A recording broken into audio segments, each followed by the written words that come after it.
দাদা দুটো জলজিরা দেবেন তো। কি ভাই আজ কোন ব্র্যান্ড?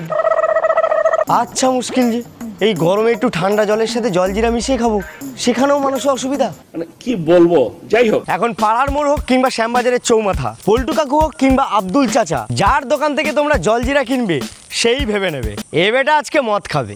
আর যদি সেটা তোমার পাশের কোনো ব্যক্তি দেখে ফেলে, ব্যাস তোমাকে নিয়ে পিএনপিসি শুরু।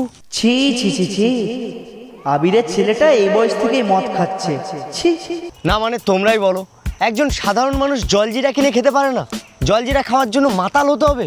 আমি একটু লবণ বেশি খাই, সেটা পেয়ারা মাখা হোক কিংবা কাঁচা আম মাখা, সবেতেই আমার লবণ বেশি লাগে।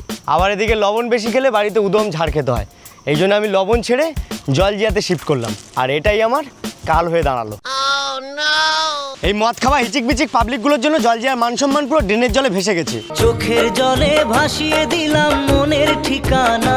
নিজেরা হাজার হাজার টাকা দিয়ে মদ কিনবে, অথচ চাট কেনার সময় সেই 1 টাকা জলজিরা কেন রে? মদ কেনার সময় টাকা থাকে আর চাট কেনার সময় লবডঙ্কা।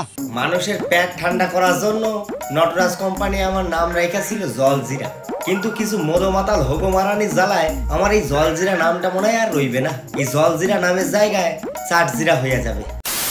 সেদিন শ্বশুরবাড়ি গিয়েছিলাম, গিয়ে দেখি গাছে অনেক কাঁচা আম হয়েছে, আর সেটা দেখে লোভ সামলাতে পারিনি, তাই ভাবলাম যে কাঁচা আম দিয়ে একটু জলজিরা মাখিয়ে খাবো। সেই জন্য গিন্নির বাড়ির পাড়ার মোড়ের দোকানে গিয়ে জাস্ট বলেছিলাম, দাদা একটা জলজিরা দেবেন তো, ব্যাস তারপরে পাশ থেকে চুলকানি শুরু হয়ে গেল। কি জামাই কোন ব্র্যান্ড, আসবো নাকি? সত্যি বলছি, এখন দোকানে গিয়ে জলজিরা কিনতে না হেব্বি লজ্জা লাগে, ঠিক যেমনটা প্রথমবার কন্ডম কিনতে লজ্জা লেগেছিল।